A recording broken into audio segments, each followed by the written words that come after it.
घंटा भर स्टोर में उलट पुलट करके देखने के बाद सुमित्रा जी ने नीलम और हीरा को बुलाया। प्रेमनगर वाले हमारी लहरिया चौकी ले गए थे 6 महीने पहले, क्या उन्होंने वापस नहीं की? दोनों ने ही कहा कि हमें तो नहीं सौंपी गई। आरती और नमन को भी पूछा कि कहीं और किसी को न दे दी गई हो। फिर से सारी खोजबीन से यही सिद्ध हुआ कि चौकी वापस आई ही नहीं। सुमित्रा जी को खीज हुई। कैसे लोग हैं, अधिकार पूर्वक वस्तु मांगी लेकिन लौटाने का कर्तव्य पता ही नहीं। यहाँ इतने जतन से सुरक्षित रखी रहती है वह, और उन लोगों ने हो सकता है बाहर खुले में ही रख छोड़ी हो। झूठी शान दिखाने की आदत वाले लोग हैं ना। चौकी वापस लेने हीरा को भेजना पड़ा। हीरा प्रेमनगर के पास पहुंचा ही था कि सामने एक पीला बैनर दिखाई दिया जिस पर लिखा था राम कथा, कथावाचक पंडित राम भक्त तिवारी। हीरा ने झटपट रिक्शा रुकवाया, पैसे दिए और आयोजन स्थल की ओर भागा। आहा, भाग्य ने आज कैसा सुनहरा मौका दे दिया। कभी पंडित जी को कथावाचन करते नहीं सुना है। संकोचवश वह अपनी इच्छा किसी को बता भी नहीं पाया कभी। आज तो वह अवसर हाथ से जाने नहीं देगा। माँ जी डांटेंगी तो देखा जाएगा, सच ही बता देगा और क्या करना है। वह दर्शकों की पिछली कतार में जा बैठा। आज यहाँ पर कथा का अंतिम दिन है। उत्तरकांड चल रहा है। पंडित जी गद्दी पर बैठे हैं। पूरा मंच फूलों से सजा हुआ है। पंडित जी के पीछे गायक और वादकों की कतार है। भाव भरे स्वर में वे गा रहे हैं। पाई न कहीं गति पतित पावन राम भजी सुनु सठ मना, गनिका अजा मिल व्याध गीध गजादि खल तारे घना, आभीर जमन की रात खस स्वपचादि अति अघरूप जे, कहे नाम बारक ते पिपावन हो ही राम नमामिते। गायन वादन का स्वर धीमा हुआ। पंडित जी बोलने लगे। राम नाम है कर्तव्य निष्ठा का, राम नाम है उदारता का, राम नाम है वीरता और धीरता का, राम नाम है सबसे ऊंचे जीवन मूल्यों का, राम नाम है संबंधों को पूर्णता और उत्तमता से निभाने का, राम नाम है उत्कृष्ट आस्था का, राम नाम है तेजोमयता का, राम नाम है वज्र से कठोर आदर्शों का, राम नाम है कोमलतम हृदय की क्षमा का, राम नाम है नैतिकता की परमोच्चता का, राम नाम है सामाजिक मूल्य संरक्षण के लिए व्यक्तिगत सुख त्याग का, राम नाम है निर्वैरता का, निर्दोषता का, राम नाम है अजेयता का, राम नाम है अनुशासन की पराकाष्ठा का। यदि मानव जीवन का संविधान ढूंढा जाए तो वह श्री राम के अतिरिक्त और कुछ हो नहीं सकता। उर अनुभवति न कह सक को, कवन प्रकार कहे कवि को। तुलसीदास जी ने ही यह कह दिया कि यह अनुभव ऐसा है कि बस उर में अनुभूति होती है, ऐसा अनुभव जिसे व्यक्त करने में कवि भी असमर्थ है। इस दिव्य अनुभव के लिए हृदय में स्थान तो होना चाहिए। हृदय यदि दुनियादारी के कबाड़ से भरा है, सांसारिकता के कूड़े से भरा है, तो भक्ति का अमृत घट उसमें स्थान कैसे पाएगा।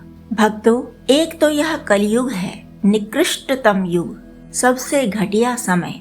ऐसे समय में हमने जन्म लिया है। इससे स्वतः सिद्ध है कि हम उत्कृष्ट आत्मा नहीं हैं। आवश्यक है कि अपनी आत्मा के विकास के लिए कार्य करें। भौतिक उन्नति के लिए हाथ पैर मारने में इतने व्यस्त न हों कि आध्यात्मिक विकास की बात ही भूल जाएं। एक पक्षीय उन्नति कभी भी संपूर्ण उन्नति नहीं बन सकती। अधूरे नहीं, पूर्ण विकास को महत्व दीजिए।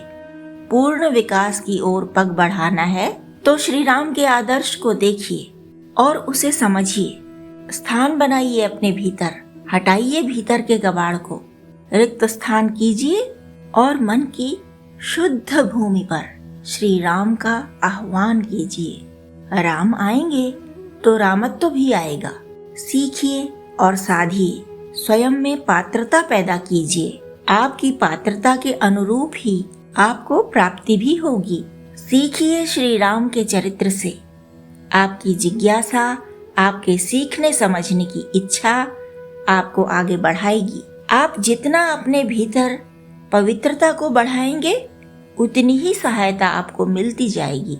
अज्ञात और अदृश्य प्रकृति की भी अपनी शक्ति होती है, वह देती है सुपात्र को। आप बस सुपात्र बनने के प्रयास कीजिए। आपका समर्पण, आपके भीतर का सत्य स्वयं ही आकर्षित कर लेगा सकारात्मक शक्तियों को सहायता के लिए। भक्तों, कुछ भी बाहरी साधनों की आवश्यकता नहीं है, कुछ भी नहीं। आप घी की धार से, फूलों के हार से, घंटा घड़ियाल से, कंठ के कोलाहल से ईश्वर को नहीं जगा सकते। वह तो सदैव जागृत ही है। जागृत है भक्तों के हृदय में, जागृत है पवित्र आत्माओं के अंतःकरण में, जागृत है राम नाम जापकों के भीतर, जागृत है विशुद्ध सत्य को समर्पितों में। सब बाहरी साधन आपके भटकते मन को स्थिर करने के लिए ही हैं। आप अपने भीतर की स्थिति को देखें और सुधारें। आपका समर्पण सच्चा हो, क्योंकि सच्चा समर्पण ही प्रभावी है। दिखावे का यहाँ कोई काम नहीं। आप अपनी सास को या बहू को या पड़ोसियों को या संबंधियों को दिखाने के लिए जो कुछ भी गतिविधियां करते हैं, वे सारी गतिविधियां, वे सारे आयु भर के क्रियाकलाप प्रभु के आगे शून्य महत्व के हैं। तो उन सब गतिविधियों से आपने क्या पाया? कुछ भी नहीं पाया भक्तों, कुछ भी नहीं। आपने केवल खोया है, अपना अमूल्य समय खो दिया, अपना पवित्र हृदय कूड़े से भर दिया, अपने भीतर आप ही दिखावे के बीज डाल दिए। और फिर क्या हुआ? सभी जानते हैं कि खरपतवार बिना किसी देखभाल के, बिना किसी खाद पानी के भी बढ़ जाता है, फैल जाता है।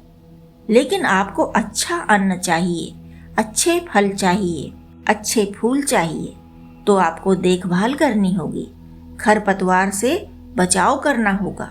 दिखावा तो स्वयं ही खरपतवार है, भयंकर खरपतवार। आपने तो अपने भीतर, अपने अंतःकरण में, अपने हृदय में खुद ही बुराई के बीज डाल दिए।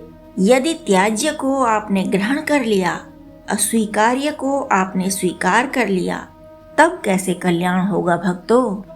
अपने भीतर की पवित्रता को बढ़ाने के लिए बाहरी वातावरण को भी शुद्ध और पवित्र बनाइए। आप वातावरण की सहायता कीजिए, वातावरण आपकी सहायता करेगा। शुद्ध पवित्र घर में, शुद्ध पवित्र वातावरण में स्वाभाविक रूप से आपके भीतर की शुद्धता और पवित्रता का विस्तार होगा। दिखावे से आप दूर होते जाएंगे, ईश्वर के निकट होते जाएंगे।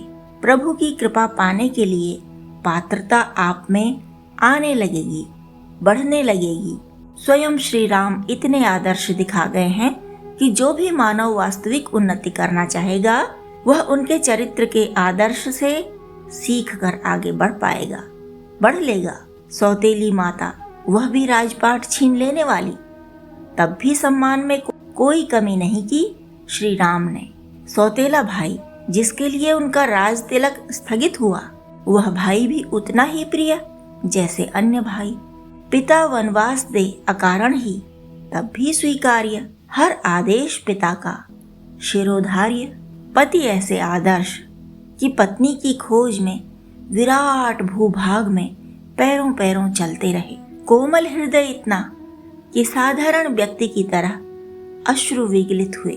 बंधु भाव ऐसा कि पत्ते पत्ते से, जीव जंतुओं से पूछते फिरे, हे खग मृग हे मधुकर श्रेणी, तुम देखी सीता मृग नयनी। श्री राम के सब अपने हैं, उनके लिए कोई अछूत नहीं।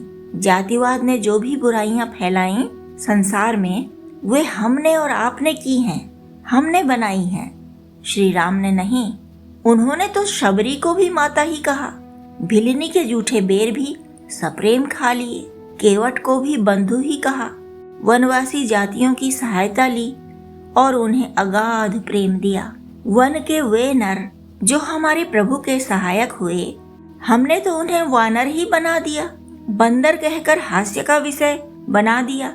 अज्ञानता में, मूढ़ता में हम अपराध करते गए और फूलते गए। धर्म अहंकार का विषय नहीं है। धर्म तो नम्रता सिखाता है। सर्वशक्तिमान श्री राम कितने विनत हैं। हमने उनसे क्या सीखा? जीवन साथी का महत्व, मित्रों का महत्व, बंधु बांधव और परिवार का महत्व सभी तो सिखा गए श्री राम। अस्वीकार्य से बचना भी सिखा गए। पिता की तरह बहु विवाह नहीं किया। राजधर्म के आगे पति धर्म को छोटा समझा। जन जन के सुख के लिए अपना व्यक्तिगत सुख त्याग दिया। पंडित जी कहते जा रहे थे और हीरा मंत्रबिद्ध सा देख रहा था, सुन रहा था। उसकी आत्मा में सब धंसता चला जा रहा था। इतने बड़े बदलाव थे आंतरिक स्तर पर कि कब कथा पूरी हो गई उसे पता ही नहीं चला। जयकारे होने लगे तो वह जागा और चौकी लेने के लिए तीर की तरह बाहर भागा।